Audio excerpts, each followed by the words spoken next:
Will come to order, and we'll start by taking roll so we can get a recording of that. Everybody, please record your presence.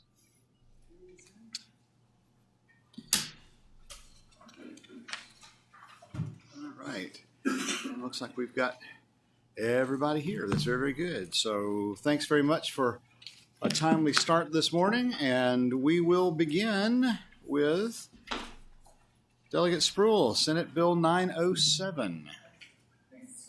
Or Senator. Jay knows he called me delegate. I don't feel bad. I knew him back when. Okay. Well, Chairman, good morning to all. Good morning, Senator. My apologies. First one is Senate Bill 907. Yes. This would add election official and any employee of an elected official to the list of individuals that may provide a P.O. box instead of their current street address or voter registration. This will protect their personal information by being furnished as part of a voter registration list provided by a third party.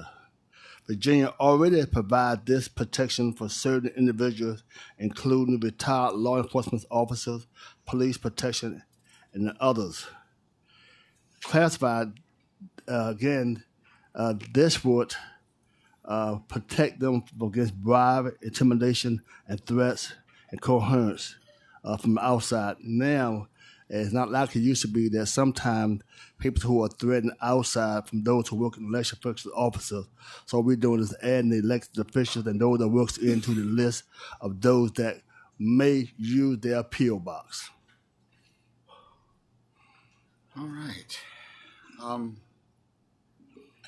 Delegate Spruill, just out of curiosity, anything that brought this? Yes. Any incident that No, but this was asked by the registrars in the city of Chesapeake. Okay. They have two ones. And a Class 5 felony. My. Okay. Questions from the committee? Anyone? All right.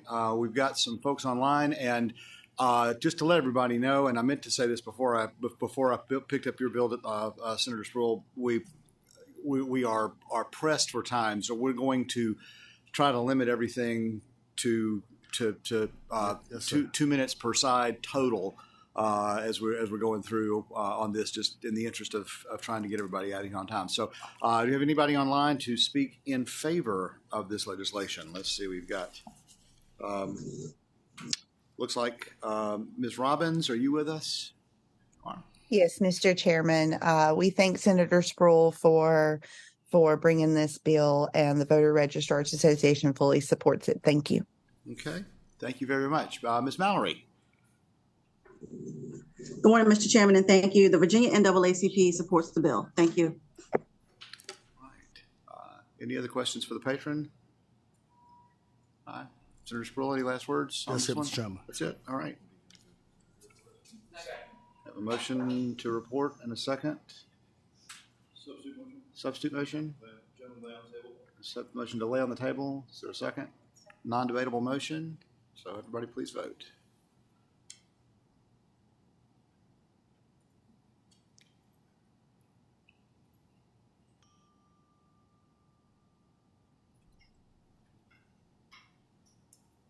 All right, and has everyone voted? The bill is laid on the table. Vote of 6-4.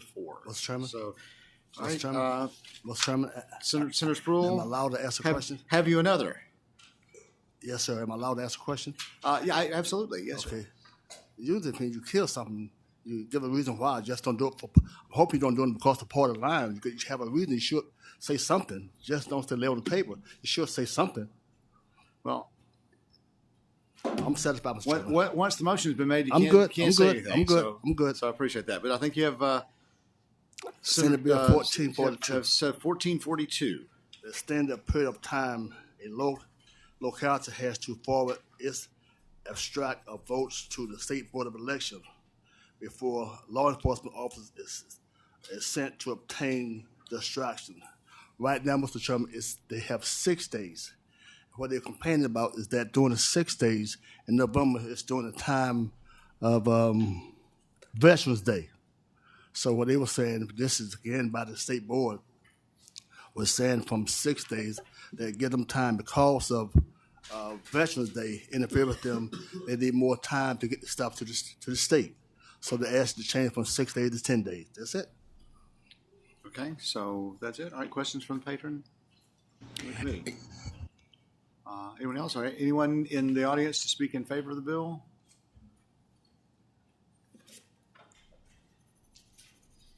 Mr. Chairman, members of Subcommittee, David Bailey on behalf of the Voter Registrars Association of Virginia. I think you've all received Allison Robbins' memo. We see this, the registrars see this as a voter integrity, election integrity issue. It gives more time that's needed. It really extends from 7 days to 10 days, the time to do some reporting, and we encourage your support of the bill. Mr. Chair, question for Mr. Bailey. Yes. Just to confirm, this is 10 calendar days, not 10 business days? Well, Mr. Chairman, Delegate Reed, the amendment says 10 days after any election, so it doesn't really specify one way or the other. So I think, Mr. Chair, I think when the default is that it's days is just considered to be calendar days. So again, I understand your point about the fact that we got to take into account time for Veterans Day. So thank you. Thank you. Okay. Council, can you clarify that? That's 10. Without something added to this, then it would be interpreted as calendar days. Okay. All right. And anyone in the audience to speak against the bill? All right. I see online, Ms. Robbins, I think you are here to speak in favor of the bill. Yes, Mr. Chairman, thank you. The Voter Registrars Association thanks Senator Sproul for working with us on this bill. We urge the committee to support it. Thank you. All right. Questions from the committee? Yep.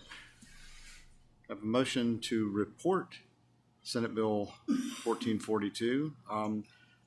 I will tell you, Senator Sproul, just personally, you want an explanation. I'm not going to be supporting the motion when we call for that, just because I think when we start extending timeframes out, we end up opening doors for other things. And I know that there have been some actions taken that have caused things to compress that I think were wrong actions on our part, and causing a lot of work on the registrars at the last minute. And I'd like to see that fixed before I would like to see us extend the time frame. But that's my personal opinion, and I think that since you've asked for that, that'll be reason. That'll be my reason for it. But if there's no other comments or questions from the committee, Doug Scott. Likewise, I would echo the chairman's comments and views on this. The standard of this committee has been to try and shorten time frames and reduce workload of local registrars, and so for that reason, I won't be supporting the motion. Okay, all right. Well, there's motion to report. Let's vote on the board.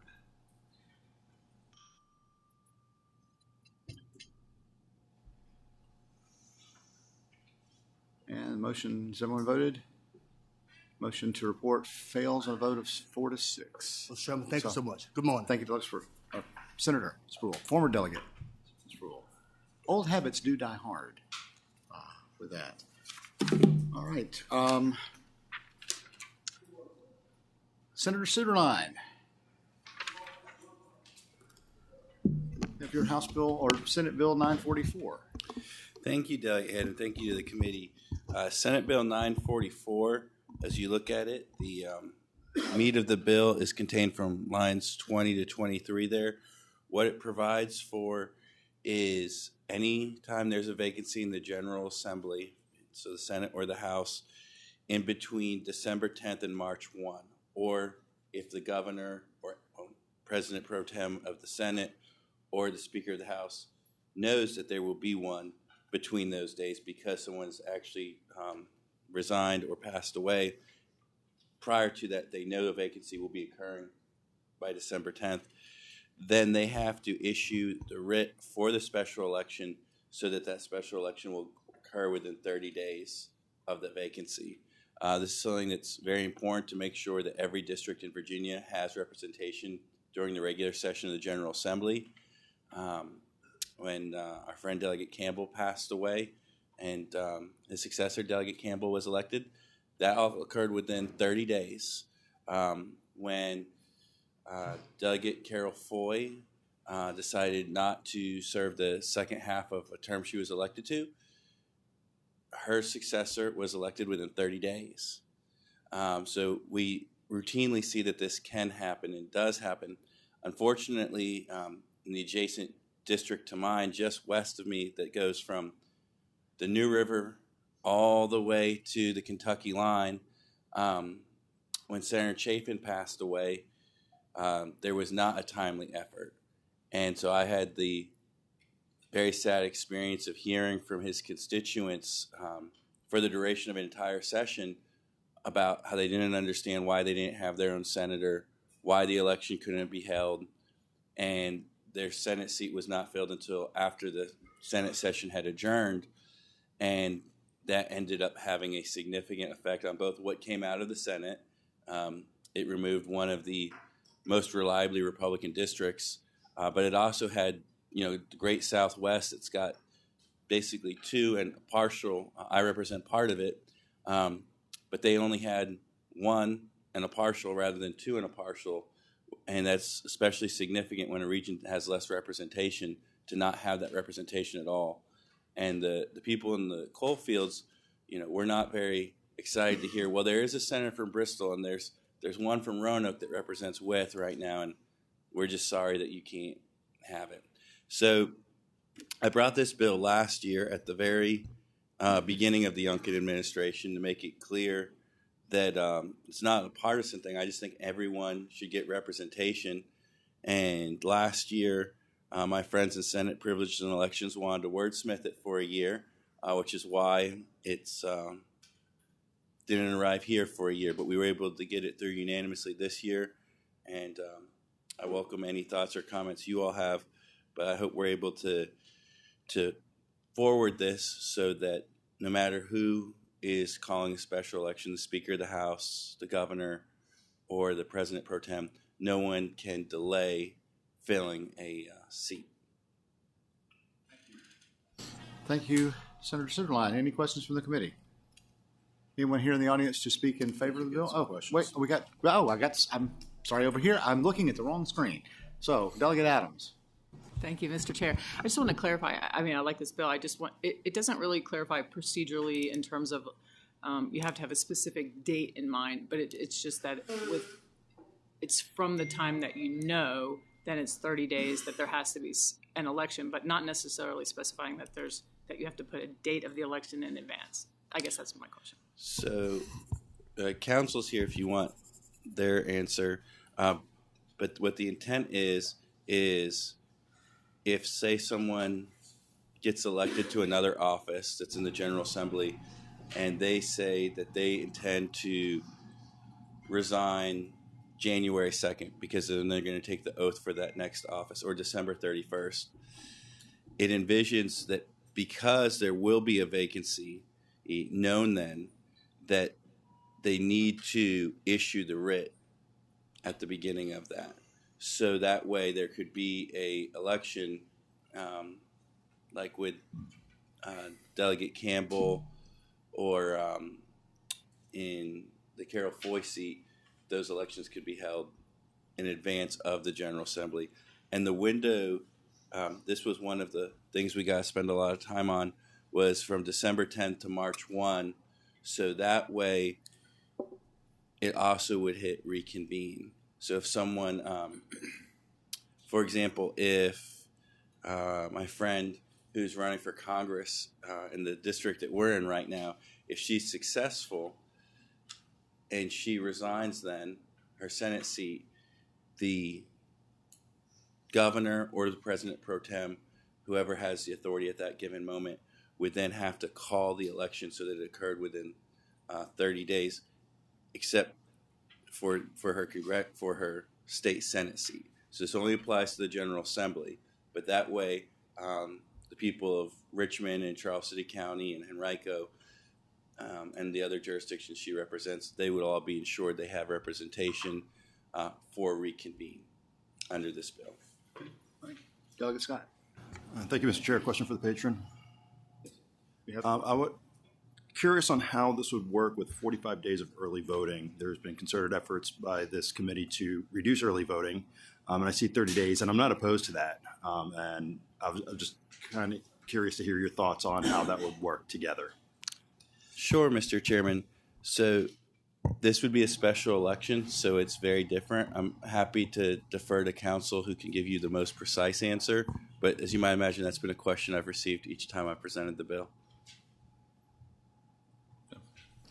Meg, what can you tell us about that? Mr. Chairman, Delegate Scott, so the law that we have for the 45 days of absentee voting, whether that be by mail or in person, does allow for a shortened period of time when there's a special election, and the time just won't allow for the whole 45 days. That has been the law with absentee voting for several years and was put in with the big push in 2020 as well. Okay. Anyone in the audience to speak in favor of the bill? Deb Wake, League of Women Voters of Virginia. We support this bill. We encourage all efforts to codify the process for filling of vacancies in the General Assembly. These amendments remove partisan gamemanship and help assure that all Virginians are represented in our General Assembly. Thank you. Thank you, ma'am. Anyone to speak in opposition to the bill? Don't see anyone. Have a motion to report and a second. All right. I'll have everyone please vote on the board.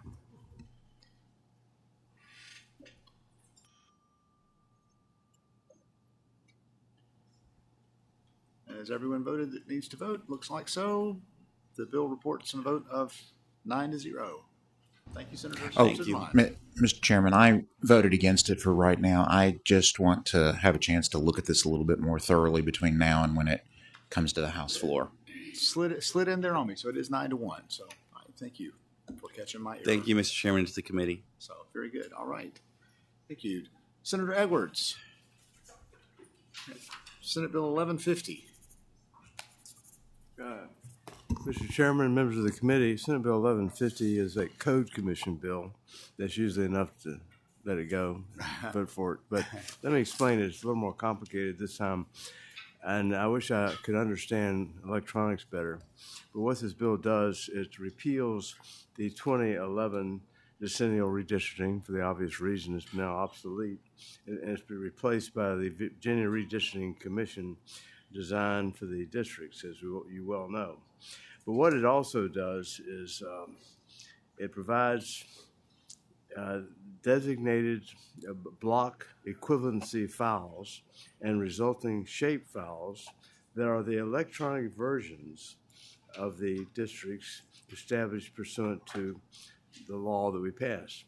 And the bill requires block equivalency files and shape files to be maintained and available to the public on the website of the Virginia Redistricting Commission.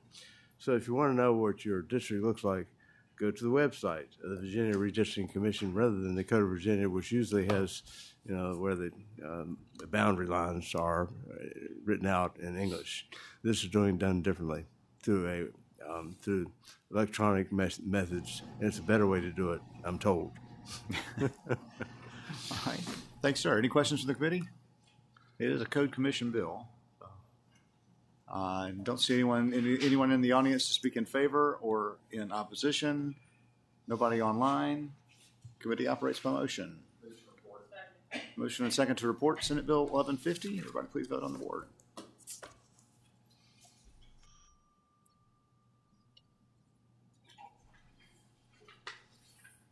Everyone voted. Clerk will close the roll, and it reports on a vote of 10-0. Thank you, Senator, Mr. thank Chairman, you so much. and congratulations on last night's basketball win. Am I the first to say that? You are, at least in this room. So thank you. All right, Senator Evan. Thank you. This is Senate Bill 1180, and there's a substitute. Can we report the substitute?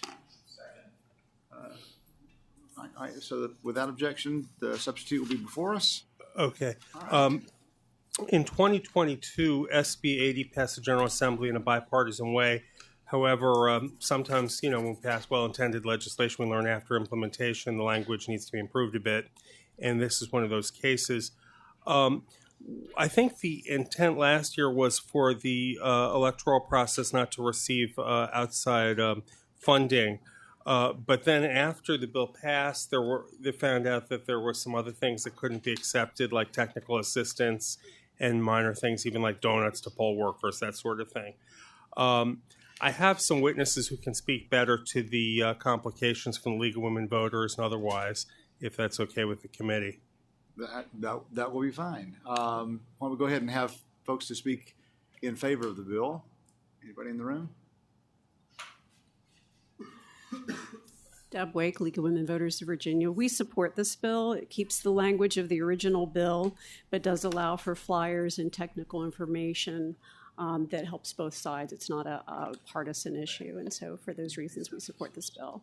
Okay, wonderful. Others to speak in favor of the bill?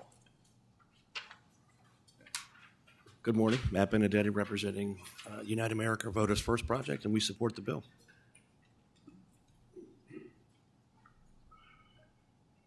Good morning, Mr. Chairman, members of the subcommittee. My name is Adisa Muse. I represent the Center for Secure and Modern Elections, and we support this bill. Thank you.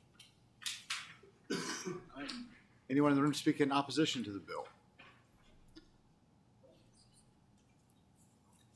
Good morning, Mr. Chairman, members of the committee. I supported the bill last year because it was written to take third-party money and third-party influence out of election offices and out of the Department of Elections.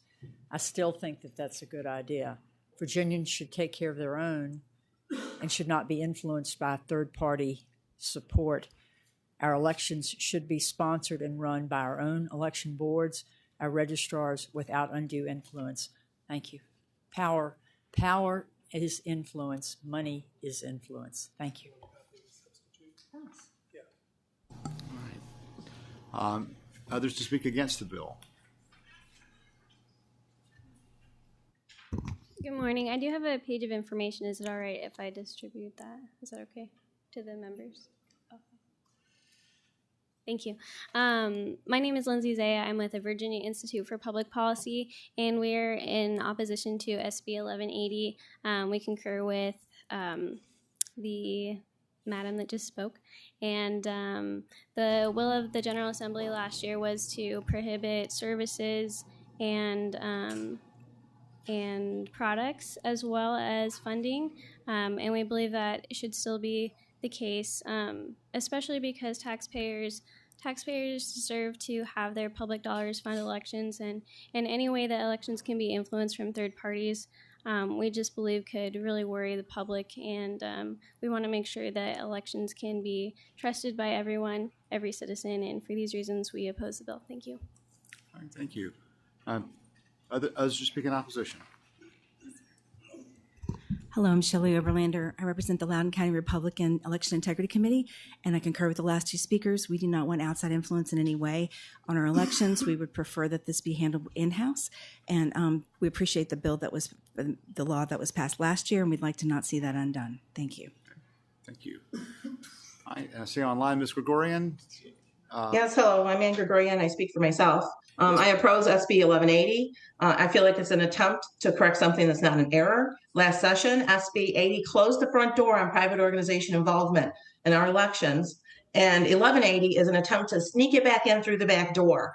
Unfunded mandates for technology or process changes should not be backfilled by private money, but stopped by legislation when it is not a funded mandate. I view this bill to be a strategy of death by 1,000 cuts for election integrity. It is a wolf in sheep's clothing. Please oppose this bill. Thank you very much. All right, thank you, ma'am. Delegate Van Valkenburg. Question for the patron, Mr. Chair. Thanks. Mr. Chair, I'd ask the senator, does this bill maintain the restrictions on the core private funding from the bill last year? Yeah, there's no financial support allowed for Virginia elections from outside in this, but it would allow things like translation services for voters if people wanted to volunteer to provide that, something of value like that. Thank you, Mr. Chair. All right, thank you. Any other questions from the committee? I have a question. Okay. Delegate Adams. Mr. Chairman, I guess a question for staff, making sure I understand the substitute.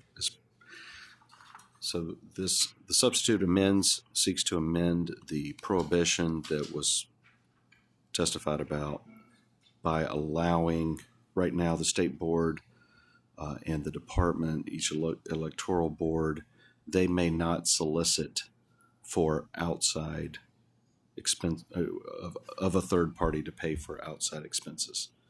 This would amend that prohibition and say these officials could solicit third parties to pay for certain expenses in the conduct of elections.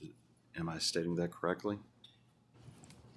Mr. Chairman, that's technically correct. I think the intent of striking solicit was out of concern that this was preventing the department and state boards and electoral boards from applying for grants. But the effect is the same as what you outlined. All right.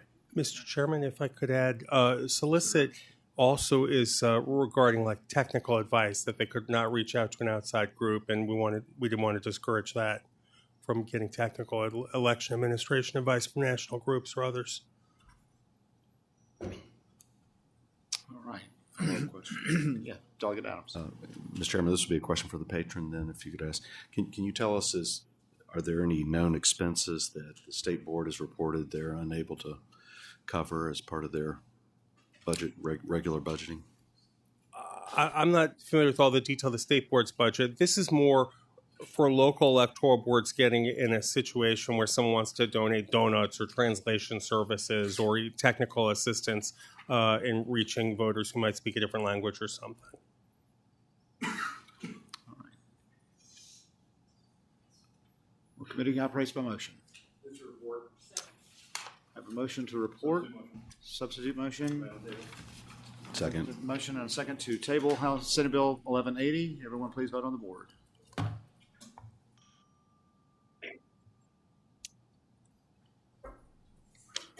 Everyone voted. Senate Bill 1180 is laid on the table with a vote of 6-4. Thank you, Mr. Thank you Chairman. very much. All right, Senator McClellan. Have Senate Bill 1328. Yes. Good morning. I thought about starting with a Valentine's Day poem, but I haven't had any coffee yet, so I'm not going to do that. Senate Bill 1328 makes 3 changes to the process to initiate a recall petition in Virginia. Basically, it will, and the substance of those changes you'll see on lines 38 to 46. It will increase the threshold number of petition signatures you have to collect to initiate the process from 10% to 30% of the total votes cast in the last election for that seat. This brings that petition signature requirement in line with a number of other states. It puts a time limit on when you can collect signatures, similar to if you are trying to get on the ballot. There is a limited number there's a time period within which you have to collect signatures. So this would put a 90-day time limit on the collection of signatures. And then it would have a blackout window that you cannot initiate a recall within 75 days of the nominating period for that office through the general election, and within 30 days after someone is sworn in to begin that term. And that's basically to avoid harassment in the middle of an election season, because if the voters want that candidate out of office, they're going to vote them out either in the nomination contest or in the election. So that's the bill. All right. Thank you. Any questions from the committee? Why the increase? From my curiosity, why the increase from 10 to 30? That's tripling the number of signatures required. So I worked with a group of sort of grassroots supporters who were concerned at the rise in the number of recalls that appeared to be not about. So under Virginia law, recall is very narrow. It basically has to be you've committed a crime, or you have been negligent in your duties or malfeasance. And there's been a rise in recalls that are really more about we disagree with votes that you've taken. And so this group looked at the recall process in a number of other states, and this change brings Virginia in line with requirements for recall petitions in other states. Thank you. Questions from the committee? Anyone in the audience to speak in favor of the bill? Anyone to speak in opposition to the bill? And looks like we have somebody online. Was that for this bill or another? This is 1328. Yes, Ms. Breeslaw, April Breeslaw. Are you with us? Yes. Yes, ma'am. Yes, I am here. I apologize. I'm not sure if the video is working. I apologize. Here I am. Thank you for your patience. I am April Breslaw of the Virginia Grassroots Coalition. We're an alliance of over 50 groups that support progressive issues and candidates in Virginia. Collectively, we have over 15,000 individual members, and the coalition does support SB 1328. The changes proposed by the bill will more fairly focus recall efforts on matters that concern a meaningful number of voters, as Senator McClellan has explained, and it will help ensure that the process is not misused. The other thing we would note is that the provisions of the bill will not cause localities to incur any additional costs. So we thank you very much for supporting this common sense legislation. All right, thank you, ma'am. All right, Delegate Scott. Thank you, Mr. Chairman. Just to speak to the bill. Yes, sir. Last year, we had a similar proposal come through county, cities, and towns for a specific locality to make some of these changes. And so this topic is not new to me. My concern is that having the requirement of 30% of the voters' signatures of that many would be near impossible. There has been a lot of contention in my locality with school board, and nobody has been able to get the 10% for a recall. And then also there's other requirements. They have to break the law, and like there's very specific things they would have to do. And so I'm not sure that this is in the best interest of the voter. On this panel, we talk all the time about like making sure that we're doing things for the voter, those in our community, our constituents. And I think this would just make things harder for them to voice their concern over the actions of somebody elected to represent them at various offices. So I'm not in favor of the bill. Okay, thank you. Delegate Adams. I have a motion when appropriate. Mr. Chairman. Delegate Adams, will come to you. Delegate Reed. Question, Mr. Chairman. Yes. You mentioned, Senator, that you're seeing these petitions being circulated more based on disagreement with the action of an official. But is it correct that the statute only requires, based on, as you say, the purpose of the bill, there still needs to be an allegation of misuse of office or a criminal action or something like that? It does not change the grounds for a recall. Okay. All right. And again, let me just note, I just remind the body, as you probably already know, that in Virginia, our recall law is very narrowly drawn, mainly for people who have committed crimes or malfeasance against the office itself. So this bill, to the extent that someone has done that, I think it would be pretty easy to get to the 30% signatures. Mr. Chairman, if I might speak to this, and I really commend the senator for bringing this, because I think one of the things that she's highlighted is that in recent years we've actually seen a weaponization of this process where individuals, and I'm looking at the code right now, as she said, it's a fairly high bar: neglect of duty, misuse of office, or incompetence. And that definition of incompetence has been used that I disagree with you politically, so therefore I'm going to initiate a recall, when there is actually a process where if you disagree with someone, you work to get them, an opponent or someone else elected at the next election cycle. So what has been done has been trying to preempt that process. And because of the way that our process works, you can initiate recall and you can become really very much, again, weaponizing the process, because it's not until it goes to the circuit court, and because there's an open-ended limit for when you are able to collect your signatures, it's one of those things where this can drag on for a very long period of time. So one of the things that I like to talk about a lot is that if you think about it, oftentimes we legislate by exception. So anytime that you actually go and you are getting a new mortgage, think about all of the truth in lending things that you have to fill out because somebody somewhere along the way has actually abused the system. What I believe the senator is trying to do here is that some folks along the way have tried to abuse this system, and she's now trying to put parameters around that. So I would encourage you to support the legislation.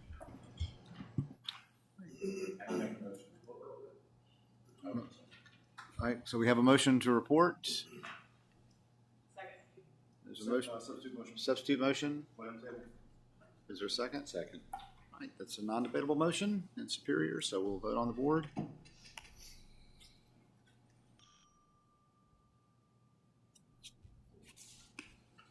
Has everyone voted? And the motion to lay on the table passes by a vote of 5-4. So, all right. Thank you. Maybe I should have done my paw. So, Thank you. thanks, Senator McClellan. Finally, Senator Mason. Yes, sir. We have Senate Bill 1514. This is a measure we have seen before. That it is, sir. Because I believe that you are nearly identical to House Bill 2471 from Delegate Batten, which passed the House 100-0, but I think there is an amendment necessary to conform that. Are you happy with conforming to her measure? I'm overjoyed, Mr. Chairman. Very good. Could we have a motion to do so? And seconded, so we will conform Senate Bill 1514 to House Bill 2471. And just for total clarity, absolutely. On line 104, Mr. Chairman, the strike resides and insert serves, something we caught in the House but didn't catch in the Senate version. So I hate it when that happens. Because Ms. Lamb hangs out over here with y'all too much. So since we have heard this, the committee operates by motion. Y'all are lucky. Have a motion to report. Is there a second? Second. All right, everyone, please vote on the board. Thank you, man. And Senate Bill 1514, as amended, reports on a vote of 9-0. And Thank you, folks, Mr. that Chairman. completes our docket. Thank you very, very much. I can't say for absolute sure that this is our last one, but I think it probably is. But if something else comes up, just stay tuned. But thanks so much, and the committee will rise.